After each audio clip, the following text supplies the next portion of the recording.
ଦୀନବନ୍ଧୁଟି ସିଏ, ତାଙ୍କ ନାଁ ହେଉଛି ଦୀନବନ୍ଧୁ। ଦୀନବନ୍ଧୁ ବନ୍ଧୁ ପଣ ତ ବାରେ ନହିଲା ବନ୍ଧୁରେ ଦୀନବନ୍ଧୁ ବନ୍ଧୁ ପଣ ବାରେ ନହିଲା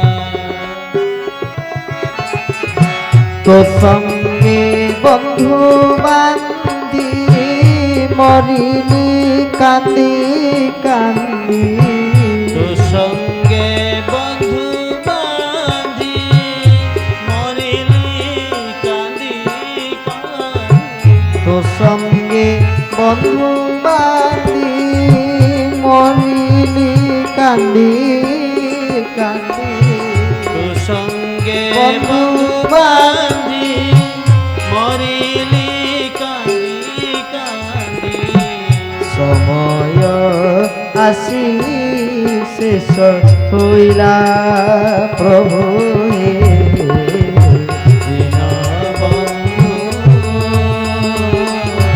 বন্ধু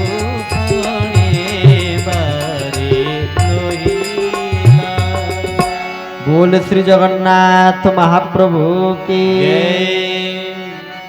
से दीनबंधु बोली प्रमाण कौन आप जानते कौन प्रमाण ना जितेबाला महाप्रभु पहुंडी कि आसुचंती तांको मथारे कौन धारण करिसेंती टाहिया मस्तक टाहिया को धारण करिसेंती ना करि नांती आपण सब देखिथिबे टाहिया ताहा गोटे मठ प्रस्तुत करिकरी महाप्रभु को उद्देश्य रे दियंती से मठर ना कौन ना राघव दास मठ आ महाप्रभुंकर जणे परम भक्त थिले से भक्तंकर ना होची रघुरक्षित गोटिए नुहे दुईटी नुहे तीनटी महा विपत्ति रु तांको महाप्रभु रक्षा करछन केमिति रक्षा करछन्ते ना रघुरक्षित नामधेय भक्त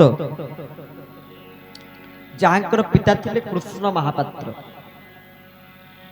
तो कृष्ण महापात्रंकर एई जो पुत्र रघुरक्षित तांकर जेतेबेले वैवाहिक जीवन बा विवाह संस्कार समय जेतेबेले तांका पाखरे से उपनीत होला गृहस्थाश्रम से जेतेबेले निजको बांधिले कोन कले ना गंगाधर महापात्र नामधेय जने व्यक्तिंकर जने झियो थिले जने कन्या थिले तांको ना थिला अन्नपूर्णा अन्नपूर्णांक सहित रघुरक्षितकर विवाह होई गला मन दिकिर सुनुथिबे से दीनबंधु ना तो केमिति विपत्तरु महाप्रभु रक्षा करते आपण मन देखि सुनंतु रघुरक्षित एवं तांकर पत्नी अन्नपूर्णा जेतेबेले कोन करिसंती ना तांको घर भितरे से उभय स्वामी स्त्री रहिचंती उभय गृहस्थाश्रम को धारण करिचंती आ उभयक लक्ष्य कोन उभयक लक्ष्य होची महाप्रभु श्री जगन्नाथक सहित मिसिबा महाप्रभु श्री जगन्नाथक सहित ही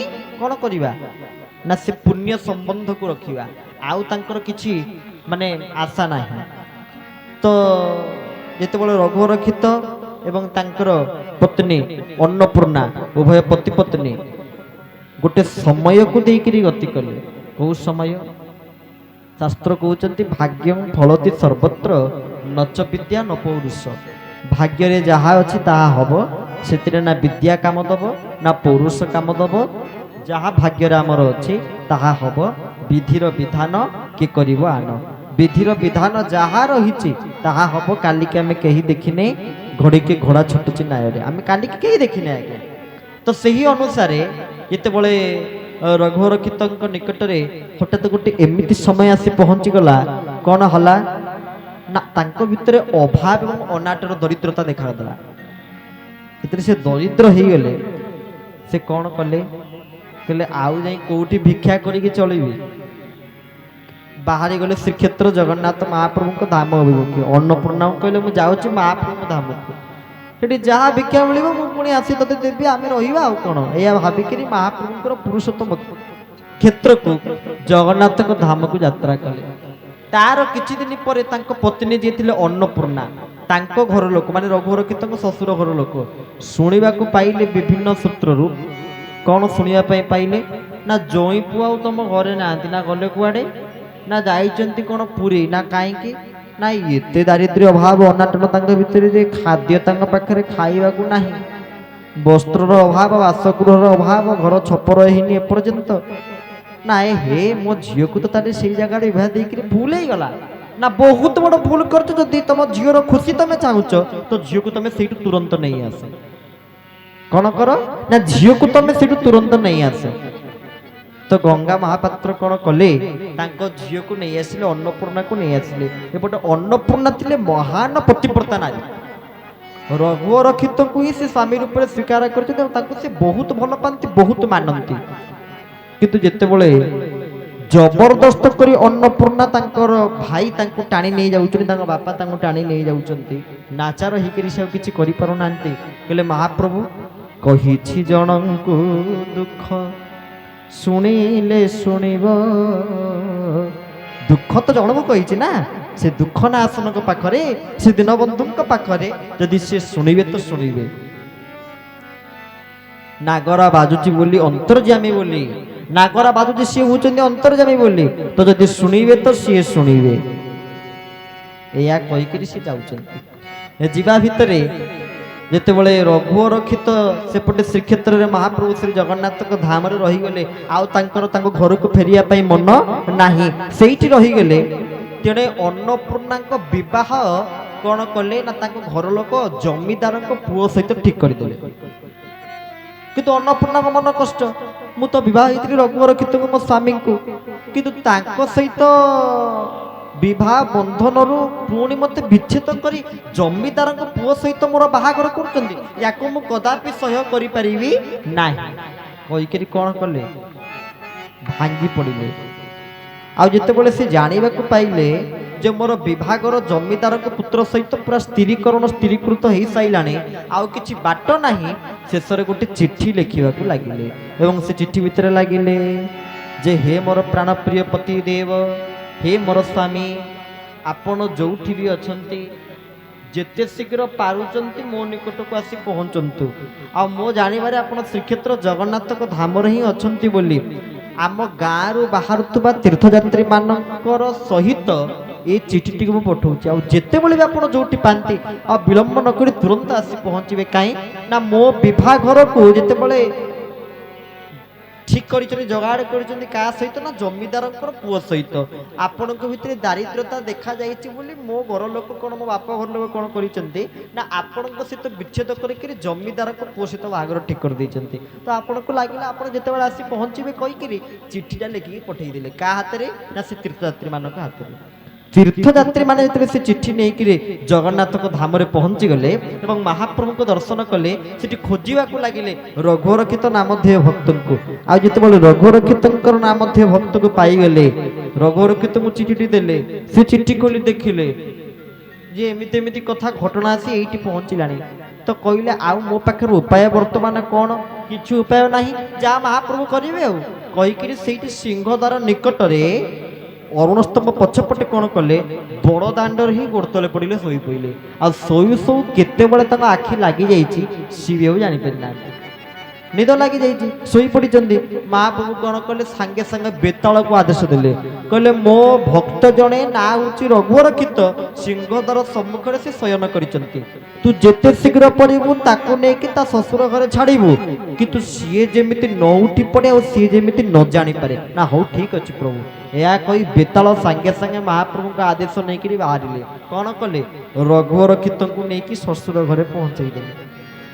ଏବଂ ଯେତେବେଳେ ରାତିଟା ସେଠି ପାଇଛି, ଆଉ ଇଏ ସକାଳୁ ଉଠି ଦେଖୁଛନ୍ତି, ଆରେ ଅରୁଣ ସ୍ତମ୍ଭ କୁଆଡ଼େ ଉଠିଗଲା, ଆରେ ସିଂହଦ୍ୱାର କାହିଁ, ଆରେ ବଡ଼ଦାଣ୍ଡ କାହିଁ, ପତିତ ପାବନ କାହିଁ, ମୁଁ କୋଉଠି ଆସି ପହଞ୍ଚିଗଲି। କହି ଯେତେବେଳେ ଦେଖିଲେ, କହିଲା ଆରେ ଏଇଟା ତ ମୋ ଶ୍ୱଶୁର ଘର ବୋଲି ବୋଧ ହେଉଛି, ମୁଁ କେତେବେଳେ ଆସି ପହଞ୍ଚିଗଲି। ମୁଁ ତ ଗତକାଲି ରାତିରେ ମହାପ୍ରଭୁଙ୍କ ପାଖରେ ଲହମ୍ବେଇକିରି ସିଂହଦ୍ୱାର ପଛପଟେ ଅରୁଣ ସ୍ତମ୍ଭର ପଛପଟେ ଲହମ୍ବେଇକିରି ପଡ଼ିଲି। ଆଉ ଶୋଉ ଶୋଉ ମତେ ମହାପ୍ରଭୁ କେତେବେଳେ ଜାଗାକୁ ନେଇ ଆସିଲେ ଯେ ଜଣା ପଇଲା ନାହିଁ କହିକିରି ସେଇଠି ଶୋଇଛନ୍ତି। ଆଉ ଯେତେବେଳେ ତାଙ୍କ ଶ୍ୱଶୁର ଘର ଲୋକ କବାଟ ଖୋଲି ଦେଖନ୍ତେ, ଆରେ ଏଇଟା କେତେବେଳେ ଆସିଲାଣି କି, ବାହାଘର ତ ଆମେ ଠିକ କରିସାରିଲୁଣି ଜମିଦାରଙ୍କର ପୁଅ ସହିତ, ଇଏ ଯଦି ଆସି ପହଞ୍ଚିଲାଣି ପୁଣି ଆମର ଗଲା ଆଉ। ସବୁ ପ୍ଲାନ୍ ଆମର, ସବୁ ଯାହା ଆମେ ଚିନ୍ତା କରିଥିଲେ ସବୁ ଏଇଠି ଧୂଳିସାତ ହେଇଗଲା ଆମର। ତ ତାଙ୍କୁ ଘର ଭିତରକୁ ଡାକିଲେ ରଘୁରକ୍ଷିତଙ୍କୁ। ଅନ୍ନପୂର୍ଣ୍ଣାଙ୍କ ମନ ଟିକେ ଖୁସି ହେଇଗଲା, ସ୍ୱାମୀକି ଦେଖି ଦେଖି ଟିକେ ମନ ଖୁସି ହେଇଗଲା, କିନ୍ତୁ ଏବେ ଆଉ ମୋର ଚିନ୍ତା ନାହିଁ। କିନ୍ତୁ ଜମିଦାରଙ୍କ ସହିତ ବାହାଘର ଠିକ ଯେହେତୁ ତାଙ୍କ ଘର ଲୋକ କରିଦେଇଛନ୍ତି, ଏପଟେ ବାହାଘରକୁ ଭାଙ୍ଗିଲା ମାନେ ଜମିଦାର ଯଦି ସେ ଛାଡ଼ିବା ଲୋକ ନୁହେଁ, ତ କ'ଣ କରାଯିବ ଏହା ଭାବିକିରି ଅନ୍ନପୂର୍ଣ୍ଣାଙ୍କ ବାପା ଗଙ୍ଗା ମହାପାତ୍ର ଓ ତାଙ୍କର ଅନ୍ନପୂର୍ଣ୍ଣାଙ୍କର ଭାଇ ଯିଏ ଥିଲେ, ବାପ ପୁଅ ଗୋଟେ ଜାଗାରେ ବସିକି ଚିନ୍ତା କଲେ, କହିଲେ ଗୋଟେ କାମ କରିବା ନା କ'ଣ ନା ମୂଳୁ ମାଇଲେ ଯିବ ସରି ଗୋବିନ୍ଦ ଦେବଙ୍କ ସଙ୍ଗେ କିମ୍ବା କରି ଗୋବିନ୍ଦ ଗୋବିନ୍ଦ ଗୋବିନ୍ଦ ଗୋବିନ୍ଦ ଗୋବିନ୍ଦ ପଦୁ ଗଳୁଛେ ମକରନ୍ଦ ଗୋବିନ୍ଦ। ବୋଲ ଶ୍ରୀ ଜଗନ୍ନାଥ ମହାପ୍ରଭୁ କି ଜୟ।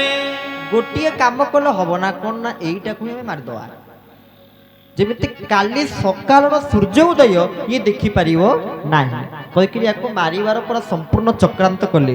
କ'ଣ କେମିତି କରିକି ମାରିବା ନା ୟାକୁ ଯୋଉ ମଣ୍ଡା ପିଠା ଦବାନି, ସେ ମଣ୍ଡା ପିଠା କୁର ଭିତରେ ବିଷ ଦେଇଦବା, ଗଲା ବିଷ ଖାଇକିରି ସେ ମରିଯିବ। ଏହା କହିକିରି ଯେତେବେଳେ ଚକ୍ରାନ୍ତ କଲେ, ଆଉ ଅନ୍ନପୂର୍ଣ୍ଣା ତାହା ଜାଣିବାକୁ ପାଇଲେ, ଅନ୍ନପୂର୍ଣ୍ଣାଙ୍କ ମୁଣ୍ଡ କାମ କଲାଣି, କହିଲେ ମୋ ସ୍ୱାମୀ କ'ଣ ଡାକିକି ଆଣିଥିଲେ ମାରିବା ପାଇଁ, ହତ ଭାଗିନି ମୁଁ ତାଙ୍କ ସ୍ତ୍ରୀ ପୁଣି ହେଇଛି। ପତ୍ନୀର ପ୍ରକୃତ ଧର୍ମ କ'ଣ ଜାଣନ୍ତି ମା ମାନେ, ଯୋଉ ମା ମାନେ ଏଠି ବିରାଜମାନ କରିଛନ୍ତି। ପତ୍ନୀ ଶବ୍ଦର ଅର୍ଥ କ'ଣ ନା ପତନାତ ତ୍ରାୟତେ ଇତି ପତ୍ନୀ, ପତନ ମୁଖରୁ ସ୍ୱାମୀକୁ ପତିଙ୍କୁ ଯିଏ ଉଦ୍ଧାର କରେ ସିଏ ହେଉଛନ୍ତି ପତ୍ନୀ। ବହୁତ ଲୋକ ତ ଅଛନ୍ତି, ଯେମିତି ଆମେ ଗୋଟେ ଜାଗା ଯାଇଥାଉ ଦେବଗଡ଼ ଗୋଟେ ଜାଗାରେ ରାତିରେ ବିଶ୍ରାମ ନେଲୁ, ସକାଳ ହେଲା, ସେଇଠି ସକାଳେ ସେ ଯେଉଁ ମା ଜଣକ ଥିଲେ ଆସି କାନ୍ଦି କାନ୍ଦି ମୋ ପାଖରେ ପହଞ୍ଚିଲେ।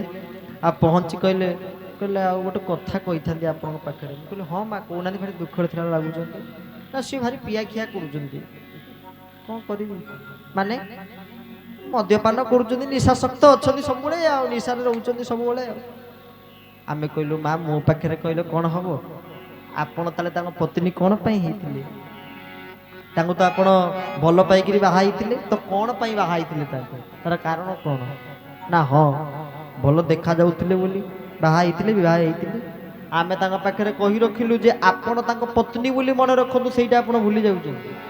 ତ ପତ୍ନୀ ଶବ୍ଦ ଅର୍ଥ କ'ଣ ନା ପତନାତ ତ୍ରାୟତେ ଇତି ପତ୍ନୀ, ତାଙ୍କୁ ପତନ ମୁଖରୁ ଉଦ୍ଧାର କରିବା ଦାୟିତ୍ୱଟା କାମଟା ହେଉଛି ଆପଣ। ଆମ ପାଖରେ ସେ କାନ୍ଦିଲେ ଆମେ କିଛି କରିପାରିବୁ ଯଦି ଆପଣ ତାଙ୍କର ଅତି ନିଜର ସ୍ୱାମୀର ପତିର ସବୁଠୁ ନିଜର କିଏ ପତ୍ନୀ, ଏତେ ନିଜର ହେଇକିରି ଆପଣ ତାଙ୍କର ଅର୍ଦ୍ଧାଙ୍ଗିନୀ ହେଇକିରି ତାଙ୍କୁ ଯଦି ଆପଣ ବୁଝେଇ ପାରୁନାହାନ୍ତି, ତାଙ୍କୁ ଯଦି ଆପଣ ବୋଧ କରିପାରୁନାହାନ୍ତି, ମୁଁ ଆଉ କାହା କଥା କ'ଣ କହିବି, ଆଉ ମୁଁ ତାଙ୍କୁ କ'ଣ ବୁଝେଇବି ଆପଣ କୁହନ୍ତୁ। ତ ଆପଣ ସେଇଥିପାଇଁ ବୁଝୁଛନ୍ତି ପତ୍ନୀ। ଆଉ ପତ୍ନୀର ଧର୍ମ କ'ଣ ହବା ଦରକାର, ପତି ଠାରେ ପରମାତ୍ମା ନ ଦେଖି ଦେଉଳରେ ଦିଅ ପୂଜତି ନୀତି, ପତି ଠାରେ ପରମାତ୍ମା ନ ଦେଖି ଦେଉଳରେ ଦିଅ ପୂଜନ୍ତି ନୀତି, ପତିଙ୍କ ବଚନ করে অমান্য, পতিঙ্কি ভণে যে কটু বচন সে অভাগিনী সে নারী যে তা সে পরা দুই কুল হিতা দুঃখ তার সুরি যে আহা দুঃখ তার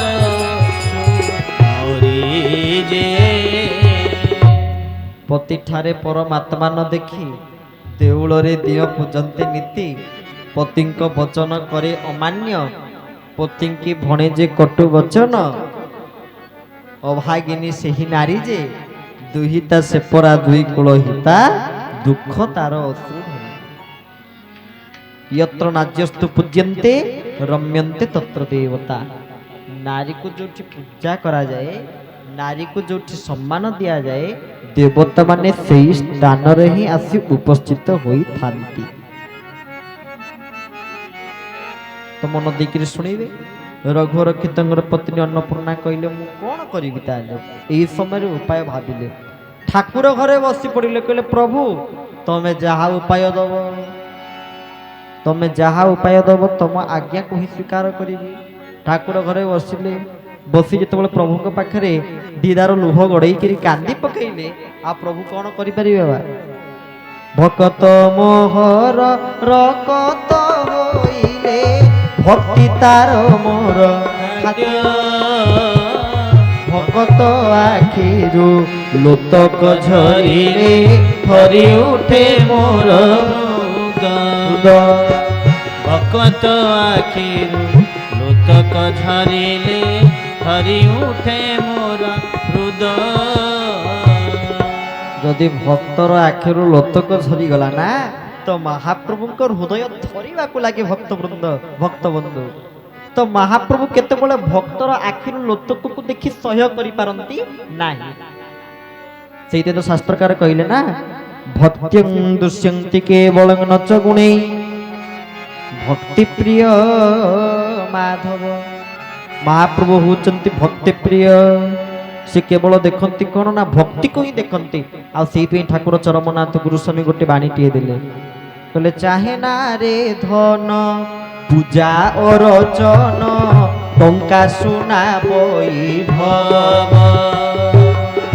ଟଙ୍କା ସୁନା ବୈଭବରେ ମନୁଆ ଟଙ୍କା ସୁନା ବୈଭବ ପାଗଳ ପରାଏ ଧାଏ ତ ପଛରେ ପାଇବାକୁ ଟିକେ ଭାବ ଜୟ ଜଗନ୍ନାଥ ଜୟ ଜଗନ୍ନାଥ ଜୟ ଜଗନ୍ନାଥ ଜୟ ଜଗନ୍ନାଥ ଚାହେ ନାରେ ଧନ ପୂଜା ଅର୍ଚ୍ଚନ ଟଙ୍କା ସୁନା ବୈଭବ ପୂଜାର ଆବଶ୍ୟକତା ନାହିଁ ଅର୍ଚ୍ଚନାର ଆବଶ୍ୟକତା ନାହିଁ ବୈଭବର ଐଶ୍ୱର୍ଯ୍ୟର କିଛି ଆବଶ୍ୟକତା ନାହିଁ କାହିଁକି ନା ଏତିକି ଜାଣିଛୁ ଐଶ୍ୱର୍ଯ୍ୟ ବିଭବ ସବୁତା ଖେଳ ଇଏ ସବୁ ହଉଛି ପ୍ରଭୁଙ୍କ ଖେଳନା ଘରେ କି ଛୋଟ ପିଲା ଯେତେବେଳେ ଖେଳନା ଖେଳନ୍ତି କଣ କରନ୍ତି ମନ ହେଲେ ଭାଙ୍ଗିଦେବେ ମନ ହେଲେ ତାକୁ ଯୋଡ଼ିଦେବେ ତାଙ୍କ ଇଚ୍ଛା ଉପରେ ଖେଳନାଟା କାହା ଉପରେ ତାଙ୍କ ଆଜ୍ଞା ଉପରେ ଆଉ ତାଙ୍କ ଇଚ୍ଛା ଉପରେ ସେମିତି ଐଶ୍ୱର୍ଯ୍ୟ ବିଭବ ଯୋଉଟା ଆମ ଆଖିକି ଭଲ ଦେଖାଯାଉଛି ତାହା ହଉଛି ମହାପ୍ରଭୁଙ୍କର ଖେଳନା କହିଲେ ତା ମଧ୍ୟରେ ରହିଛି ବିଷ ଅନଳ ତା ମଧ୍ୟରେ ଅନଳ ଅନଳ ବିଷ ରହିଛି କିନ୍ତୁ ସବୁ ତାର ବୋଲି ଭାବିବୁ ଯେବେ ଯେତେବେଳେ ସବୁକୁ ତାଙ୍କର ବୋଲି ଭାବିଦେବୁ ବିଷରେ ଅମୃତ ପାଇବୁ ତେବେ ସବୁ କିଛି ତାଙ୍କର ବୋଲି ମନ କରିଦେବୁ ସେତେବେଳେ ବିଷରୁ ହିଁ ତୁ କଣ ପାଇବୁ ନା ଅମୃତକୁ ପାଇବୁ ମନ୍ଦଟା ବି ତତେ କଣ ହବ ନା ଭଲ ହେଇକିରି ତୋ ଭିତରେ କାର୍ଯ୍ୟକାରୀ କରିବୁ ଯେତେବେଳେ ତାଙ୍କର ସବୁ କରିଦେବୁ ପ୍ରଭୁ ସବୁ ହଉଛି କଣ ସବୁ ହଉଛି କାହାର ମୋର କିଛି ନାହିଁ ମୁଁ କିଛି ନୁହେଁ ଯିଏ କରି କରାଉଛି ସବୁ ସିଏ ମୋର ଅସ୍ତିତ୍ୱ ନାହିଁ ପ୍ରଭୁ ନା ହମ କର୍ତ୍ତା ହରିରି କର୍ତ୍ତା ମୁଁ କର୍ତ୍ତା ନୁହେଁ ପ୍ରଭୁ ଆପଣ ହିଁ ନିଜେ କରୁଛନ୍ତି ଆଉ ଆପଣ ହିଁ ନିଜେ କରାଉଛନ୍ତି ତ ରଘୁବର କ୍ଷିତଙ୍କର ପତ୍ନୀଙ୍କ ମନରେ ପୁଣି ଗୋଟେ ଉପାୟ ଜାତ ହେଲା କଣ ଉପାୟ ଜାତ ହେଲା କହିଲେ ଯୋଉ ଚିଠି ଲେଖିକି ସ୍ୱାମୀକି ନେଇ ଆସିଲେ ଆଉ ସେ ଚିଠି ଲେଖିକି ସେ ପୁର ଭିତରେ ଦେବେ କଣ କଲେ ସେ ଚିଠି ଗୋଟେ ଲେଖିଲେ କହିଲେ ସ୍ୱାମୀ ଦେବ ପତି ଦେବ ଆପଣ ୟାକୁ ଗ୍ରହଣ କରିବେ ନାହିଁ ୟା ଭିତରେ ବିଷ ପୁରେଇକିରି ଚକ୍ରାନ୍ତ କରି ଆପଣଙ୍କୁ ମାରିବାର ଯୋଜନା କରାଯାଇଛି ତ ରଘୁବର କ୍ଷିତ କଣ କରନ୍ତି ଯାହା ବି କିଛି ଖାଆନ୍ତି ପ୍ରଭୁଙ୍କୁ ଭୋଗ ଦେଇକିରି ପ୍ରସାଦ ଦେଇକିରି ହିଁ ସେ ପାଆନ୍ତି ଯାହା ବି କିଛି ଖାଆନ୍ତି ଖାଇବାକୁ ଯାଆନ୍ତି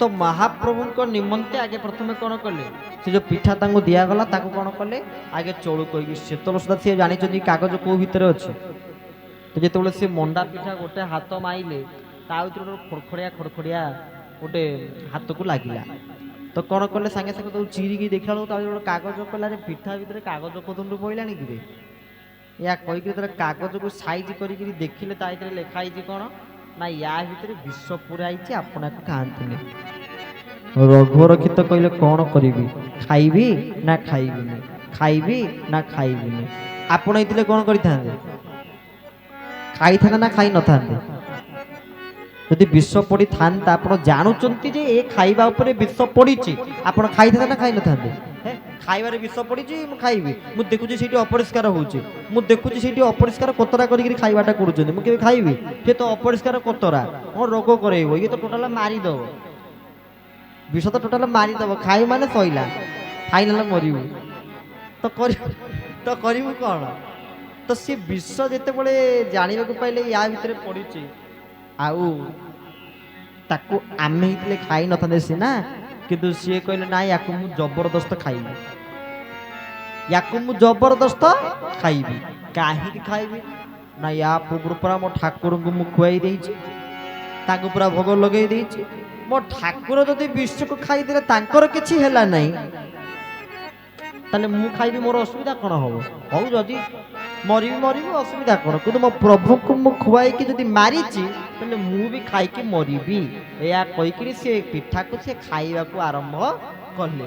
ଏବଂ ଯଦି ସେ ପିଠାକୁ ସେ ଖାଇବାକୁ ଆରମ୍ଭ କଲେ, ସମ୍ପୂର୍ଣ୍ଣ ଥାଳି ପୁରା ପରିଷ୍କାର କରିଦେଲେ। ଏପଟେ ତାଙ୍କର ଶ୍ୱଶୁର ଆଉ ତାଙ୍କ ଶାଳକ ଯିଏ ଦେଖିକିରି ପୁରା ଖୁସି ହଉଛନ୍ତି, ପୁରା ସଫା କରିଦେଲେ ମାନେ ଆଜି ମଲା ଆଉ କ'ଣ, ଏହା ଭାବିକିରି ତାଙ୍କର ଖୁସି। କିନ୍ତୁ ଅନ୍ନପୂର୍ଣ୍ଣା ତେଣେ ମହାପ୍ରଭୁଙ୍କ ପାଖରେ ତାଙ୍କ ଠାକୁର ଘର ଭିତରେ କବାଟ ସେପଟୁ ବନ୍ଦ କରି ଗୋଡ଼ତଳେ ପଡ଼ି କେବଳ ମହାପ୍ରଭୁଙ୍କ ପାଖରେ କାନ୍ଦୁଛନ୍ତି। କାନ୍ଦିବା ଛଡ଼ା ଆଉ କିଛି ଉପାୟ ନାହିଁ ତାଙ୍କ ପାଖରେ। କହିଲେ ହେ ମହାପ୍ରଭୁ, ରଖିଲେ ରଖ, ଜଗନ୍ନାଥ ନାହିଁ ଆଉ ନାହିଁ ରଖନ୍ତା। ଯଦି ରଖିବେ ତ ଆପଣ ହିଁ ରଖିବେ, ଆଉ ଯଦି ମାରିବେ ତ ଆପଣ ହିଁ ମାରିବେ। ଯୋଉଟା ଆପଣଙ୍କୁ ଠିକ ଲାଗୁଛି, ଯୋଉଟା ଆପଣଙ୍କୁ ଭଲ ଲାଗୁଛି ଆପଣ ତାହା ହିଁ କରନ୍ତୁ କହିକିରି ସେଇଠି ଲୋଟି ପଡ଼ିଲେ ମହାପ୍ରଭୁଙ୍କ ପାଖରେ। ଆଉ ଯେତେବେଳେ ଇଏ ବିଷ ଖାଇଛନ୍ତି ଢଳ ଢଳ ହବାକୁ ଲାଗିଲେ, ଭାବିଥିଲେ ବୋଧେ ମୁଁ ଆଉ ବଞ୍ଚିବିନି, ମୋର ବୋଧେ ଶେଷ ଅବସ୍ଥା ଆସିଲାଣି କହିକିରି ସେଇଠି ହିଁ ତାଙ୍କର କ'ଣ ହେଲା ନା ଲୋଟି ପଡ଼ିଲେ। ମାନେ ଯୋଉ ରହିବା ପାଇଁ ତାଙ୍କୁ ଯୋଉ କକ୍ଷ ଦେଲେ, ସେ ଖଟ ଉପରେ ହିଁ, ସେ ପଲଙ୍କ ଉପରେ ସେ ପୁରା ଟୋଟାଲ ଲମ୍ ହେଇକିରି ପୁରା ପଡ଼ିଗଲେ, ସ୍ଥାଣୁ ହେଇଗଲେ ପୁରା। କିନ୍ତୁ ରାତିରେ ଶୋଇଛନ୍ତି ସ୍ୱୟଂ ନିଜେ ମହାପ୍ରଭୁ କ'ଣ କଲେ, ଆସି ତାଙ୍କର ଶରୀରକୁ ହାତରେ ନିଜେ, ତାଙ୍କର ଯୋଉ କୋମଳ ହାତ, ସେ କୋମଳ ହାତ ତାଙ୍କ ଶରୀର ଭିତରେ ତଳେ ଟିକେ ବାଜିଗଲା। ସେଠୁ ଉଠିବାକୁ ଲାଗିଲେ। ଉଠି ଦେଖିଲେ ତ କହିଲେ ବ୍ରାହ୍ମ ମୁହୂର୍ତ୍ତ ହେଲାଣି। ଆରେ ଆଉ ବୁଛରା ଧରିବିନି, ବ୍ରାହ୍ମ ମୁହୂର୍ତ୍ତ ହେଲା ମାନେ ଚାଲ ସ୍ନାନ କରିବା। ତ ଗାଧେଇକିରି ଆସି କ'ଣ କଲେ, ଜପ ମୁଣା ଧରିକିରି ବସିଲେ। ତେଣୁ ଏମାନେ ସକାଳୁ ଉଠି ଭାବିଲେ, ଏ ଦେଖିଲୁ ମରିଛି ନା ବଞ୍ଚିଛି, ସେ ତ ମରି ସାରିବଣି ଆଉ କ'ଣ। ଏହା କହି କବାଟ ଖୋଲି ଦେଖିଲା ବେଳକୁ ରଘୁରକ୍ଷିତକୁ ବସିକିରି ଚଟେଇ ପକେଇକିରି ଆସନ ପକେଇକି ଗୋଟେ ମୁଣା ଧରିକିରି ଜପ କରୁଛନ୍ତି। ମୁଣ୍ଡରେ ହାତ ଦେଲେ, କହିଲେ ଆରେ ଏଇଟାକୁ ପୁରା ବିଷ ଦେଇକିରି ଆମେ ମାରି ସାରିବାର ପ୍ଲାନିଂ କରିଥିଲେ, ଆମେ ଚକ୍ରାନ୍ତ କରିଥିଲେ। ଇଏ କ'ଣ ମୁଣି ଧରିକିରି ମାଳା ଧରିକିରି ଜପ ବସି କଲାଣି, ଏଇଟା ବଡ଼ ଅଦ୍ଭୁତ ଜିନିଷ। ତ ସେଇଠି ସେ ଭାବିଲେ ଯେ ଯାହାକୁ ରଖିବେ ଅନନ୍ତ ଗୋବିନ୍ଦ, କେ କରିପାରେ ବଳବନ୍ତ ଗୋବିନ୍ଦ। ଗୋବିନ୍ଦ ଗୋବିନ୍ଦ ଗୋବିନ୍ଦ ଗୋବିନ୍ଦ, ମଧୁ ଗଳୁଚେ ମକରନ୍ଦ ଗୋବିନ୍ଦ। ଯାହାକୁ ରଖିବେ ଅନନ୍ତ, କେ କରିପାରେ ବଳବନ୍ତ। ଗୋବିନ୍ଦ ଗୋବିନ୍ଦ ହେ ଗୋବିନ୍ଦ, ମଧୁ ଗଳୁଚେ ମକରନ୍ଦ ହେ ଗୋବିନ୍ଦ। ଯାହାକୁ ରଖିବେ ଅନନ୍ତ, କେ କରିପାରେ ବଳବନ୍ତ। ଯାହାକୁ ସେ ଅନନ୍ତ ରକ୍ଷା କରିବେ, ତାଙ୍କର କିଏ କ'ଣ କିଛି କରିପାରିବ କି? କୋଉ କ୍ଷତି କରିପାରିବ ତାଙ୍କର? ତାଙ୍କ ନିଜ ଭୁଲକୁ ବୁଝିପାଇଲେ କି ଅନ୍ନପୂର୍ଣ୍ଣାଙ୍କ ବାପା ମା ମାନେ ରଘୁରକ୍ଷିତଙ୍କ ଶ୍ୱଶୁର। କାହିଁକି ଆମେ ଅନ୍ୟକୁ ଖାଲରେ ପକେଇବା? କାହିଁକି ଆମେ ଅନ୍ୟର ଅମଙ୍ଗଳ ଚିନ୍ତା କରିବା? ଯେ ପାଞ୍ଚେ ପରର ମନ୍ଦ, ତା ମନ୍ଦ ପାଞ୍ଚନ୍ତି ଗୋବିନ୍ଦ। ଯିଏ ପରର ମନ୍ଦ ଚିନ୍ତା କରେ ତା ମନ୍ଦ କିଏ ପାଞ୍ଚନ୍ତି? ନା ସ୍ୱୟଂ ଗୋବିନ୍ଦ ପାଞ୍ଚନ୍ତି। ଆଉ ସେଇଥିପାଇଁ ତ ମହର୍ଷି ବ୍ୟାସ କ'ଣ କହିଲେ ନା ଅଷ୍ଟାଦଶ ପୁରାଣେଷୁ ବ୍ୟାସସ୍ୟଂ ବଚନଂ ଦ୍ୱୟ, ପରୋପକାରାୟ ପୁଣ୍ୟାୟ ପାପାୟ परपीडनम। बोल श्री सच्चिदानंद भगवान की जय। बोल आनंदी को हरि हरि बोल। व्यास 18 गोटी पुराण को रचना करिकिरी कहले 18 गोटी पुराणर सार मर्म होची दुईटी। कौन कौन ना परोपकार पुण्याय पापाय परपीडनम। समस्त कल्याण कामना करिबा, मंगल चिंता करिबा। तो क्षमा मागिले भक्त रघुरक्षित निकट में एवं पठेइले भक्त श्री रघुरक्षितर सहित अन्नपूर्णा पठेले कहले तम स्त्री तुमको लगिला ताकू दायित्व तमे नहीं रख। ये कौन कले ताकू धरिकरी यात्रा करबा आरंभ कले कोटिके ना महाप्रभु श्री जगन्नाथ को धाम को। किंतु तेने जमीदार को कान रे खबर पड़िला जे कौन ମୋ ସହିତ ବାହାଘର ଠିକ କଲେ ମୁଁ କାର୍ଡ ଫ୍ଲେକ୍ସ ସବୁ ଛପେଇ ସାଇଲା ପରେ ସବୁ ଯୋଗାଡ଼ ଜାଣ୍ଟି କରି ସାଇଲା ପରେ ବର୍ତ୍ତମାନ ପୁଣି ମୋ ସହିତ ଭାଙ୍ଗି ଦଉଛନ୍ତି। ତ ଜମିଦାର କଣ କଲେ ଯୁଦ୍ଧର ଆୟୋଜନ ରଖିଲେ। ତାଙ୍କ ସହିତ କେତେ ଅଶ୍ୱାରୋହୀ ମାନେ ସାଙ୍ଗରେ ଗଲେ। ଯେତେବେଳେ ଯାଇକି ଘୋଡ଼ା ଧରିକିରି ଯୁଦ୍ଧ କରିବା ପାଇଁ ପହଞ୍ଚି ଗଲେ, ଏପଟେ ରଘୁରକ୍ଷିତ ତାଙ୍କ ପତ୍ନୀ ଦୁଇ ଜଣ ଯାକ ଆଗରେ ଚାଲି ଚାଲିକି ଯାଉଛନ୍ତି। କହିଲେ ଆମ ପଛରେ 100 ଆଇଲେଣି, ଆମେ ବର୍ତ୍ତମାନ କରିବା କଣ? ରଘୁରକ୍ଷିତଙ୍କ ପତ୍ନୀ ଅନ୍ନପୂର୍ଣ୍ଣା ଭୟଭୀତ ହେଇଗଲେ। ରଘୁରକ୍ଷିତ ତାଙ୍କୁ ସାହସ ଦେଲେ, କହିଲେ ଡର କାହାକୁ, ଭୟ କାହାକୁ, କାଳିଆ ଅଛି ରେ ଚଉବାହାକୁ। ଆରେ ଡରିବା କାହାକୁ, ଭୟ କରିବା କାହାକୁ? ଯୋଉଠି କାଳିଆ ଅଛି, ଯୋଉଠି ମହାପ୍ରଭୁ ଜଗନ୍ନାଥ ଅଛନ୍ତି, ସେଠି କାହାକୁ ଡରିବାର ପ୍ରୟୋଜନ ନାହିଁ।